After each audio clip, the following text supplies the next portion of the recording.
Franck, bonjour. Bonjour. Merci de nous accueillir et de nous accorder un petit peu de temps sur ce festival qui débute avec un magnifique bateau. Je ne sais pas si on le voit en arrière-plan. Un soleil radieux. Bateau de pirates qui est arrivé dans le port. Donc un monde des pirates qui était vraiment familier, puisque tu es le dessinateur des pirates de Barataria, qui relate les aventures des frères Lafitte, qui a été scénarisé par Marc Bourne.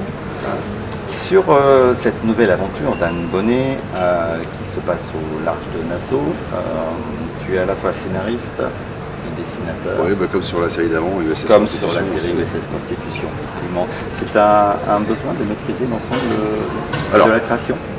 En tant qu'auteur, tant qu'on peut, si les éditeurs nous prennent au projet, en tout cas moi pour mon cas, écrire, ça fait partie, j'aime bien. Oui. Alors il se trouve qu'en plus, comme je fais de la BD marine, on va dire, quand même assez documentée, il faut avouer que c'est quand même mieux de savoir de quoi on parle. Et par exemple avec Marc Bourne sur les Pirates de Barataria, c'est un peu la difficulté qu'on avait eue, c'est que c'était une idée de lui, et pour toutes les scènes marines par exemple, il m'a dit, moi le problème c'est que je connais rien en voile, je connais rien en mer, et donc on écrivait les scènes de mer ensemble. Lui, c'est pas, il faisait tout le reste, c'était juste la partie romancée et tout.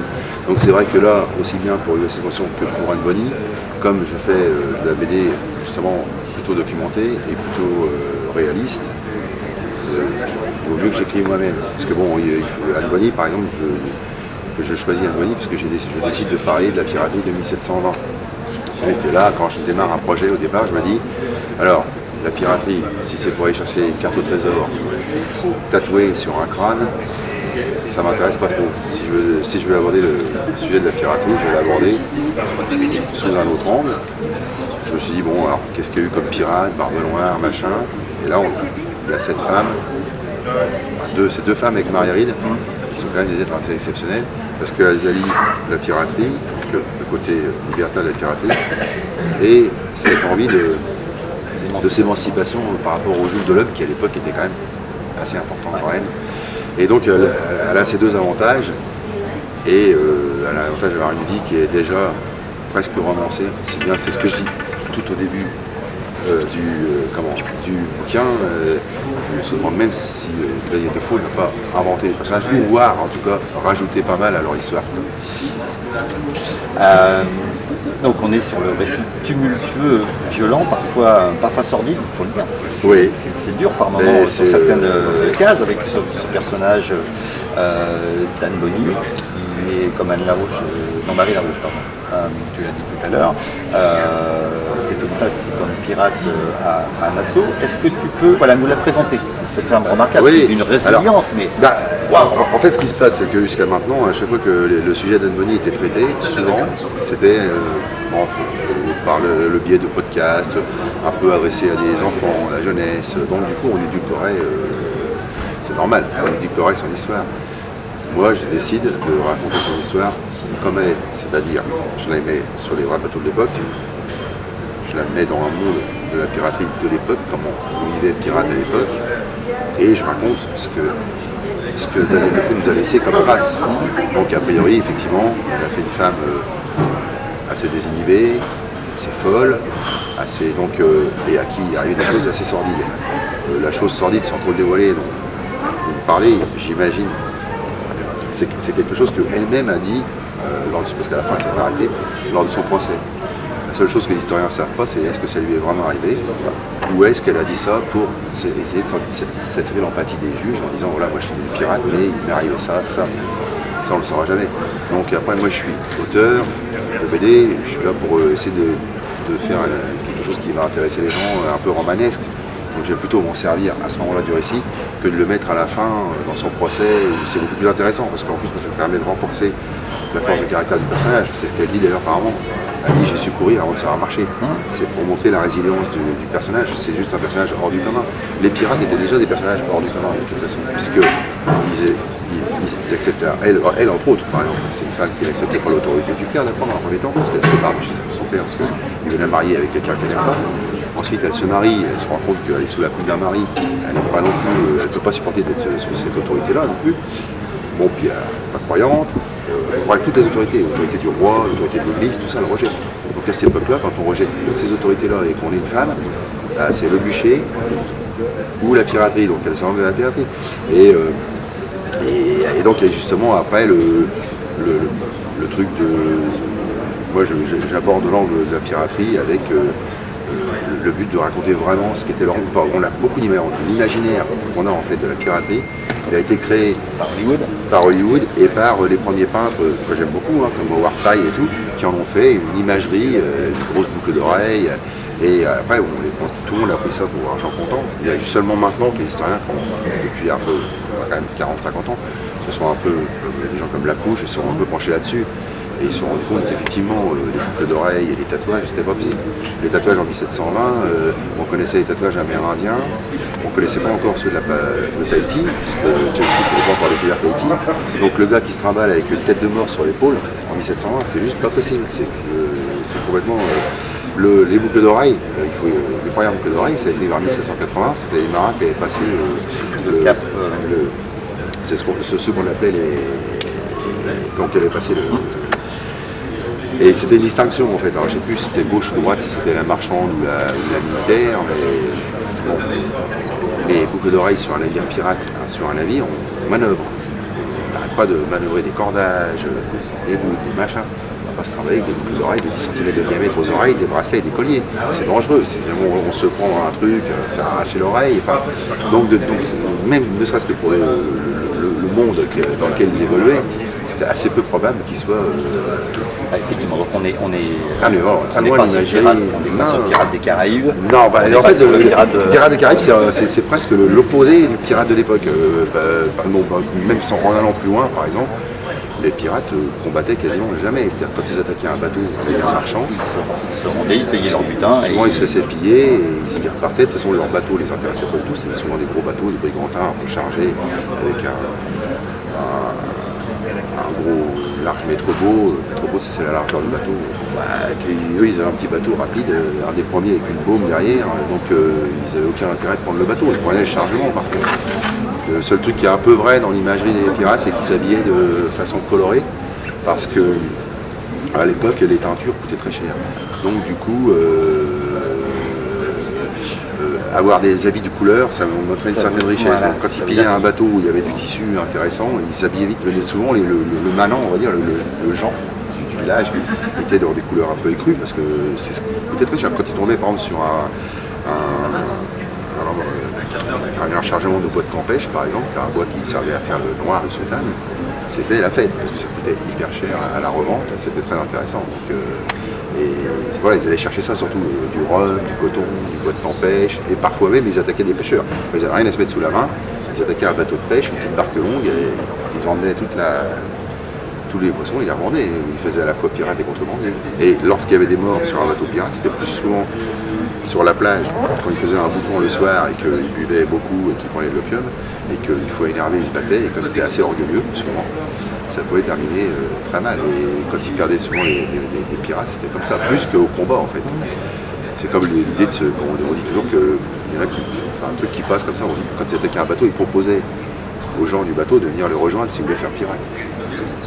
Ils étaient sur un bateau où il y avait 15 personnes, un bateau de 20 mètres de long par 4 mètres 50 de mètre beau. Il n'y était pas 30 personnes dessus, donc quand ils étaient 15, ils étaient 15. Ils n'avaient pas besoin d'un 16e, d'un 17e, d'un 18e. D'autant plus que ça diminue après les parts. Voilà, en plus, parce que le capitaine était élu quand même. Lui, il fallait qu'il y ait une départ de prise intéressante, parce que sinon il pouvait se faire débarquer entre nous. Il pouvait y avoir une réélection en disant lui, ça va pas, et puis on n'attaque rien, on change de capitaine. Et puis, par contre, ce qui est arrivé, c'est qu'il y en a qui ont sauvé leur tête, parce que si par exemple le charpentier venait qu'à mourir et qu'il leur manquait le charpentier, s'ils attaquaient un bateau, ils pouvaient obliger le charpentier du navire attaqué à les rejoindre. Et il y en a qui ont sauvé leur tête à Kingston à la fin lorsqu'ils étaient jugés, parce que justement ils arrivaient à faire témoigner les patrons des navires marchands sur lesquels ils étaient, qui disaient oui, lui il ne voulait pas aller avec eux, il nous emmenait de force. Bon, après, même si après, au bout de 2 ans, on peut imaginer que peut-être il y avait aussi une forme de... Mais bon, mais certains ont sauvé leur tête grâce à ça sur les bateaux. Il y a pas mal de pirates qui ont sauvé leur tête parce qu'ils arrivaient à prouver qu'on les avait embarqués de force. Tu as évoqué tout à l'heure le fait que les capitaines étaient élus. Comment est-ce qu'Anne est devenue capitaine, dans la mesure où une des règles sur les bateaux pirates était que les femmes ne pouvaient pas y être? Alors Anne, elle n'était pas capitaine, elle était la femme du capitaine. Mais après, moi évidemment dans mon récit, j'en fais presque elle prend le pas sur le capitaine, c'est presque elle qui on peut imaginer qu'elle a pris un peu les brides du navire à son compte. Donc, en fait, on imagine, on ne sait pas ça, parce que nous, on se souvient que de Anne et Marguerite, 40 ans après. Quand ils attaquent un bateau, c'est Marguerite est prisonnière sur le bateau, elle est libérée, et donc elle est intégrée à l'équipage. Mais il faut savoir qu'à l'époque, il y aurait eu quand même, certainement, d'après l'historien, plus de 40 ou 50 femmes pirates sur les équipages bateaux, en fait. Mais comme elles n'étaient pas capitaines, on ne savait pas. Il faut savoir qu'à l'époque, une femme pirate, rien que de changer de vêtements et de s'habiller en homme, ça équivalait presque à un changement de genre, en fait. Donc, et en fait, on imagine qu'il y a eu beaucoup plus de femmes pirates sur les bateaux qu'on pense le savoir, en fait. Mais c'était pas très connu. Donc les deux plus connus, ce sont elles. Quoi. Après, il y en a eu à d'autres époques, mais en 1720, c'est les deux plus connus, les deux qui restent, parce que c'était la femme de John Rackham, enfin la femme, parce que c'était la compagne de John Rackham, ça a été la femme de James Bonney. Il était aussi devenu homme de main de Captain Vane. Alors lui, Rackham, en fait, Rackham était avec Vane avant de rencontrer Anne Bonny.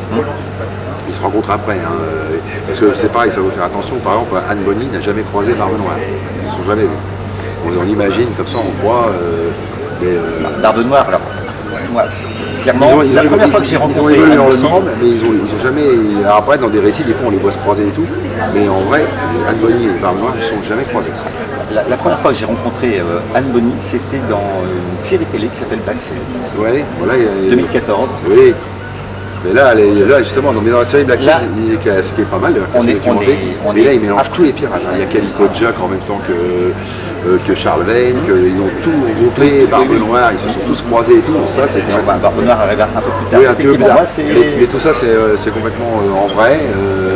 Anne Bonny n'a jamais. D'ailleurs, dans la série, elle reste longtemps, un assaut, Anne Bonny, alors qu'en vrai, elle a passé quelques mois. C'est comme après. Dans le tome 2, je vais aborder leur partie piraterie. Elle va passer un coup à Cuba, faire un enfant qu'elle va abandonner sur l'île. Mais après le départ de Cuba, c'est 3 mois avant qu'ils soient capturés. On imagine toujours que c'est des années. Ils ne passent pas longtemps. En fait, Anne Bonny et Marguerite n'ont pas passé longtemps ensemble. Ils n'ont pas eu le temps de se lasser l'une de l'autre. Et effectivement, c'était tout un monde de pirates. Mais Anne Bonny n'a jamais croisé Barbe Noire. Jamais. Ça, c'est sûr et certain. Après, oui, au gré des récits, on a le droit. Ça, c'est la partie romancée. Voilà. Et historiquement, ils ne se sont jamais croisés. Alors toi, tu es un vrai raconteur d'histoire et avec Anne Bonny, nous sommes dans un vrai récit d'aventure, mais qui est centré sur l'humain, avec un environnement historique parfaitement maîtrisé. Oui, c'est ce que je disais tout à l'heure. Si c'est pour raconter l'histoire d'une chasse au trésor, ça m'intéresse pas. Alors, est-ce que le récit d'aventure réussit, c'est avant tout de trouver cet équilibre entre l'humain et l'histoire? De toute façon, déjà quand j'ai travaillé sur l'USS Constitution, qui était en fait, je racontais le début de la marine de guerre américaine, j'ai rajouté un petit personnage dedans pour justement amener de l'humanité, sinon raconter l'histoire d'un bateau, c'est beaucoup moins intéressant. Pour Anne Bonny, évidemment que c'est bien pour ça que j'ai pris ce personnage, parce que pour moi il était plus intéressant qu'un pirate masculin, parce que c'était une fille, donc avec tout ce qu'on imagine sur le fait que les filles n'étaient pas acceptées sur les bateaux, des choses comme ça. Et il se trouve qu'il est vrai que sur les bateaux pirates, par exemple, quand parfois ils attaquaient des bateaux et qu'il y avait des étrangers qui prenaient des otages pour essayer de les échanger ou de les revendre, quand ils prenaient des femmes, ils ne se touchaient pas. Mais ils n'y touchaient pas par humanité, ils n'y touchaient pas parce qu'ils ne voulaient pas que ça fasse des conflits entre pirates sur le bateau pour mais moi aussi je la veux, nanana, c'est tout. Vous n'avez pas une humanité débordante, c'est comme le fait de dire que les pirates libéraient les esclaves, noirs par exemple. Ça, on ne peut pas déchaîner 200 noirs sur un bateau, dont un négrier où il y a 60 membres d'équipage et plus 20 pirates. Et les 200 noirs auraient tué tout le monde. Ils n'auraient pas fait la distinction entre les pirates et les négriers. Donc ce qu'ils faisaient dans ces cas-là, c'est ce que je raconte.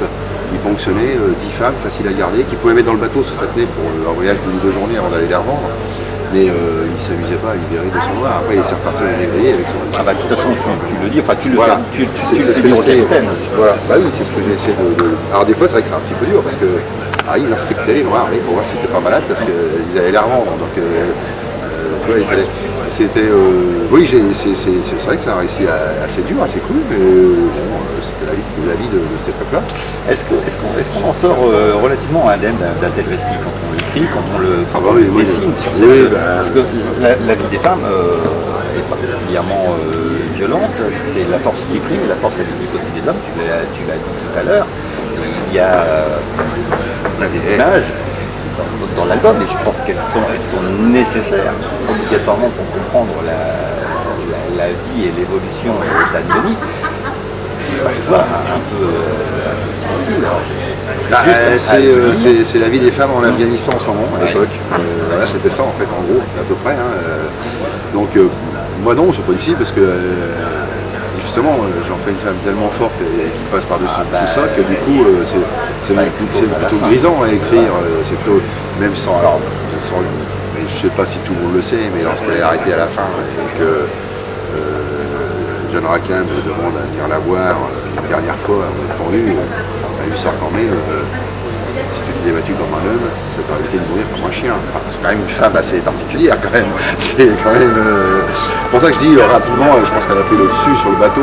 A priori, il semblerait que aussi bien Anne Bonny que John Rackham allaient considérer que tous les deux c'était un petit peu des pirates de petite envergure. Elle était au-dessus de ça, elle était au-dessus d'eux, je pense. Et alors moins John Rackham qui était un peu plus que James Bonny, mais James Bonny, je crois que ça a vraiment été une déception complète. Enfin, elle s'est mariée avec, elle s'est dit que c'est pas possible. Et non, c'est grisant d'écrire sur des personnages comme ça, au contraire. Elle est totalement grisante avec son mari. Ah, mais puis ça va continuer dans le top 2. Mais c'est justement, c'est très grisant d'écrire sur. Moi, ça m'intéresse beaucoup plus d'écrire sur se croiser l'historique et les sentiments des personnages que d'écrire sur. Alors c'est plus aussi plus compliqué que d'écrire sur une chasse au trésor, on prend le bateau, là il y a une tempête, là machin, un truc bidule, là, il faut aller 3 degrés à nord. Non, ça m'intéressait pas du tout. Justement, là, pour le coup, c'est. Après je crache pas dessus, là, si on a pas envie de le faire. Mais moi j'avais pas envie de faire ce genre de récit là en tout cas. Et puis dans le style que je fais réaliste, ça fonctionne mieux que par exemple, les histoires que font Mathieu Offray dans Raven, ça colle bien à son style. Lui il peut aller dans le Pirate des Caraïbes parce que c'est dans le style et c'est ce qu'il veut faire. Et c'est vachement bien. Et moi je voulais pas faire ça, mais j'ai un style plus réaliste que lui, donc je vais plus vers une histoire réaliste et donc sur une histoire peut être plus. Mais c'est vrai que des fois ça peut être un peu déroutant parce que on s'attend pas peut-être à ce genre d'histoire quand on nous présente un bouquin sur la piraterie, on se dit bon voilà, alors ça peut être un peu déroutant parce que c'est vrai que oui, il n'y a pas question de trésor, ça va pas se battre comme ça. Et d'ailleurs c'est peu. Mais aussi c'est peut-être pour ça que le bouquin marche bien, parce qu'il démarre bien. Je sais que la couverture fonctionne très bien. Justement, c'est la première chose qu'on voit sur un album. Voilà, j'ai mentalement fait. Je me suis posé la question vraiment de ce que je fais comme couverture, parce qu'on disait qu'Anne Bonny elle attaquait les navires des poitraillés, ce qui est vrai. Donc le truc facile, ça aurait été de la faire sur la proue et des poitraillés. Et comme le récit, c'est pas ça, le récit c'est justement son récit. Je me suis dit, je vais plutôt aller, je vais orienter. Alors, il y a tous les codes, le pistolet, le drapeau. Mais je suis plutôt orienté comme si elle posait pour un peintre du XVIIIe siècle. Voilà. Et parce que pour moi, ça représentait plus Anne Bonny et que. Moi, racoleur. Voilà. C'est pas. Bon, c'est pareil. Il y en a qui disent que peut-être c'était par provocation qu'elle attaquait les bateaux torse nu. C'est pas vrai. Je pense que c'est par mimétisme. Il faut savoir que même les pirates eux-mêmes, quand ils attaquaient un navire, souvent ils se mettaient tout nus, ils se mettaient de la graisse, de la suie dans les cheveux, ils faisaient beaucoup de bruit et ils faisaient peur pour attaquer. Donc on peut imaginer qu'elle a fait pareil par mimétisme, tout simplement. Les mecs se mettaient à poil, voilà, c'est pas, je pense que c'est pas du tout dans l'esprit de provocation. Enfin, après voilà, ça c'est ma part d'interprétation, parce que comme je dis au départ, on a des éléments. Le travail là, de scénario sur Anne Bonny, il y a des éléments historiques qui sont là. À ça, il faut ajouter tout ce que je sais de par toutes mes lectures dans le milieu de la marine, sur l'environnement, comment ça fonctionnait, la vie des pirates. Et puis après, il faut ajouter une petite part d'aventure pour faire une petite sauce bien intéressante. Alors c'est pas oui, c'est une écriture un peu longue, pas facile. Enfin, moi je trouve que c'est plus difficile à écrire que ce d'écrire une chasse avec un enchaînement d'événements. voilà, mais c'est pas ce que je cherchais à faire. Je cherchais vraiment à faire un bouquin plus... comme je l'ai fait, j'espère que ça plaît en tout cas. Alors, on voit en t'écoutant que tu es pourtant Passionné. Ouais, passionné par la marine. Alors, est-ce que c'est cette passion qui t'a amené sur les récits, ou est-ce que ce sont les récits de marine qui ont créé cette passion? Alors, enfin, c'est un peu la passion pour la marine, comment elle est née, c'est un peu bébête. Hein. C'est que quand j'étais tout jeune adolescent, je faisais des maquettes en plastique, un petit char. Puis un jour, les parents ils m'ont dit, écoute Franck, c'est gentil tes maquettes en plastique, mais là, ça coûte une blinde, ça coûte énormément moins cher, et tu les peins le matin, tu les colles l'après-midi, et le soir c'est fini. Donc un jour ils m'ont dit, tu sais pas, aller au magasin, ils m'ont demandé s'il n'y a pas des maquettes un peu plus longues à faire. Et là, le commerçant qui vendait les maquettes à Troyes, d'origine, il me dit, bah, il y a des maquettes en bois, des bateaux en bois, ça va être plus long. Alors c'était un peu plus coûteux à l'achat, là j'en ai acheté une, j'ai mis un an à la faire, et là, mes parents, c'est vachement bien ça. Et au début, c'est arrivé comme ça, et puis là, le petit premier bateau, une petite boîte pirate. Puis je me suis pris d'envie de ça. Disons que j'avais monté les modèles. Donc petit à petit, j'avais monté la taille de mes maquettes. Je me suis plongé dans des plans. Du coup, j'achetais des plans à l'époque. Ce sont les amis de l'usine de la marine, parce que pour faire les bateaux en bois, j'achetais souvent des boîtes, mais elles étaient incomplètes. Donc j'ai complété avec les plans de l'usine de la marine. Et puis après, je me suis pris au jeu. C'est-à-dire que tu rentres dans un domaine où tu as une nomenclature, tu as des termes techniques, un gardeau, un machin. Alors, tu vas chercher ce que c'était le gardeau. Puis petit à petit, je me suis mis dans mes lectures, de par ces maquettes en bois. Petit à petit, j'ai glissé vers des lectures de romans de marine. Et après, j'ai lu plus que ça, quoi. Ça fait 25 ans que je lis que des romans d'aventure de marine, presque. Bon, j'en rajoute quelques-uns en ce moment, mais bon. Et des fois, je lis quand même autre chose, mais je lis quasiment. Donc, j'ai lu tous les Hornblower, tous les Patrick O'Brien et tout ça. Donc à force, ça forge une... Parce que c'est au contact de ces lectures-là qu'on apprend, par exemple, pour tout ce qui est des négriers, choses comme ça. J'ai lu les négriers d'Édouard Corbière, qui est un des premiers romanciers de marine français, qui a écrit son roman vers 1820, 1827, par là. C'est des gens qui avaient navigué, qui étaient négriers au départ, comme Garneret, qui a navigué avec Surcouf. Et c'est ces gens-là qui peuvent nous dire comment c'était la vie à bord des bateaux, parce que personne, c'est les meilleurs.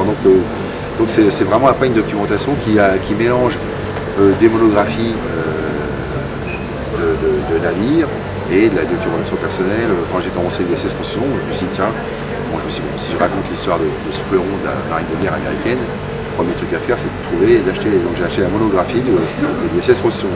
Et là j'ai eu la chance, en achetant la monographie sans l'avoir lu, qu'il y avait un mini résumé du livre de bord. Voilà, donc du coup ça a été le fil rouge de l'USS Constitution. Je suis le livre de bord, moi je vais rajouter un personnage. Et voilà. Et après, et donc il y a tout ça, enfin un mélange de documentation, et puis quand on a besoin d'un coup de main, des fois si on a un doute, il y a Patrice Perrin, il y a Jean-Yves Delitte qui sont un peu les deux compères les plus... et on se file des coups de main, on se dit, par exemple, pour Anne Bonny, par exemple, même, c'est que, parce que pour les gens, un voilier, c'est un voilier. Sauf qu'un voilier de 1720 et un voilier de 1780, il y a une sacrée différence. C'est nous, on le voit, mais alors monsieur Lambda ne va pas le voir. Ah non, moi je ne verrai pas. Mais quand on est fan de marine, on le voit. Et donc les fameuses baumes, qui sont leur navire qui est très rapide, le Williams, qu'ils ont volé, a priori à l'époque c'est le navire le plus rapide.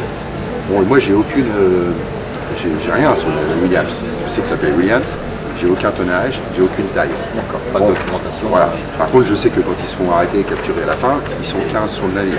Donc ça donne déjà un peu un ordre d'idée. C'était pas un 60 mètres de long. Donc voilà. Donc 15 sur le navire, je me dis, ça doit être certainement un yacht, parce qu'à l'époque on appelait sloop. Ça englobait toute une sorte tout un paquet de navires. En fait, ça allait du yacht à la barque longue, au petit brigantin. Enfin voilà quoi. Donc du coup, je me suis dit, ça doit être certainement un yacht avec un seul mot. De toute façon, il cherchait un navire rapide. Comme il était rapide, je me suis renseigné sur l'arrivée de la baume. Vous voyez, la baume, par exemple, sur le bateau qui est derrière, il n'y en a pas. En 1745, il n'y en a pas, sur les gros navires. Et les toutes premières baumes, elles sont arrivées sur des petits navires comme ça, justement, qui permettaient de remonter plus facilement au vent et de gagner vachement en vitesse. Et donc, j'ai imaginé qu'ils avaient certainement un des premiers navires avec une baume. Donc, en me renseignant, a priori, j'étais pas très sûr. Donc, je me suis renseigné auprès de Jean-Yves Delitte. Alors, lui, Jean-Yves, comme c'est une grosse science, il m'a dit si des baumes il y en avait, mais alors c'était sur les rivières aux Pays-Bas vers 1660, mais en mer et tout. Bon. Et après, il s'est avéré qu'effectivement, il y a les premiers, ils sont arrivés vers 1711. c'est Jean-Benoît Héron qui m'a dit ça, qui parle aussi beaucoup dans l'histoire du bateau et des phares et tout ça. Et puis il y a l'avantage aussi de l'Académie des Arts et Sciences de la Mer, dans laquelle j'appartiens. Et c'est vrai que des fois on a quelques personnes, quelques sommités dans l'Académie, des gens qui sont des historiens de marine. Donc on peut aussi leur envoyer un petit mail pour dire alors j'ai un petit problème, est-ce que il y avait une baume en 1711, eux souvent ils connaissent ça, ils vont dire ah oui, sur le HMS Ferret, on a vu les premières bombes et tout. Et donc du coup, voilà, et tout ça, ça se fait avec, c'est un mélange de documentation. Vous voyez par exemple, ça c'est la reproduction d'un navire en 1745, et pourtant il y a un truc qui ne fonctionne pas, c'est qu'ils ont mis un gouvernail à roue. Et en fait, alors ça c'est comme c'est une reproduction, c'est bien plus pratique de naviguer avec une roue. En 1745, il n'y avait pas beaucoup de gouvernail à roue, c'était encore des barres à aiguilles et des barres franches. Donc des fois on voit des trucs comme ça, bon, après il y a des travaux, hein, mais on voit nous, quand on s'y connaît bien en bateau, on voit des petites erreurs qui sont... mais ça je pense que c'est volontaire, ils le savent, hein, mais c'est parce que c'est quand même beaucoup plus pratique, beaucoup plus facile. Mais c'est apparu assez tard, la baume sur les gros navires dont je parlais, là, ça arrive pas avant 1770, 1780, très tardivement par rapport à... Mais après, quand on regarde comme le cabestan sur le navire, il y avait des cabestans sur les très gros bateaux dès 1660-1780. Et sur le petit navire comme là, Anne Bonny, c'était encore un garlot devant, enfin c'est pas du tout... Un petit mot peut-être sur les couleurs. Ah oui, alors les couleurs, c'est... Isabelle Charly, tu travailles depuis...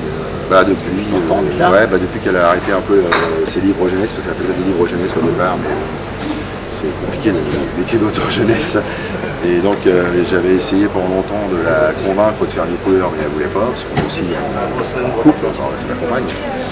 Et je lui ai dit, tu fais art déco, tu fais de la couleur, elle fait même des albums en couleur, donc pendant longtemps elle n'a pas voulu, elle voulait se donner priorité à son métier d'auteur jeunesse. Puis c'est vrai que l'auteur jeunesse c'est quand même un métier très prenant parce que c'est des albums qui durent 2-3 mois, donc il faut sans arrêt rechercher un nouvel album et arriver à un certain âge, on fatigue un peu avec ça. Et donc du coup elle m'a dit bah allez on fait. Donc on a commencé au milieu de Barataria, elle a commencé à mettre mes albums en couleur, maintenant elle met aussi Michel Vaillant en couleur. Et là sur Anne Bonny, on a fait un choix volontaire de passer sur un papier plus mat que brillant, que lisse. Et un choix volontaire aussi d'aller sur des couleurs un peu plus criardes et entre guillemets à la barbe rouge des années 70-80. C'est un, oui, c'est vrai, je n'ai pas fait le rapprochement. Ouais. C'est un choix assumé parce que je trouvais que ça collait bien à l'histoire et voilà, ça allait bien. On a un petit côté, bon, pas vieillot, je sais pas comment dire, et par contre les lecteurs que j'ai vus en dédicace, ils m'ont tous dit là, mais on trouve ça très bien le papier un peu mat comme ça. Et... donc a priori on a fait le bon choix aussi, mais j'espère en tout cas. Tu nous as laissé entendre qu'il y aurait une suite, bien évidemment. Voilà, il y a un deuxième tome un peu plus long, parce que... Alors en fait, moi, quand j'écris, quand je démarre une histoire au dessin, tout le scénario est complètement écrit. Depuis le début jusqu'à la fin, ça me permet, si jamais... Parce que des fois, quand on écrit la page 130, on peut se dire, ah tiens, ça aurait peut-être été bien de mettre en page 45 déjà un petit jalon, un petit truc. Donc j'aime bien la boucler, je ne peux pas avancer le dessin en n'ayant pas fini le scénario. Et donc... au début, je pensais faire un gros one-shot d'environ 150 pages.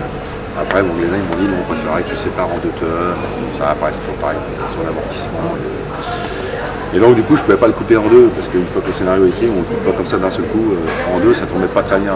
Aussi, le meilleur endroit pour le couper, c'est quand elle quitte Nassau, elle commençait vraiment sa vie en piraterie. Donc, ce qui fait qu'il y a un tome de 68 pages, et il y en a un autre de 75 pages, bon, ça se vaut à peu près à 7 pages près. Le deuxième sera un tout petit peu plus long que le premier.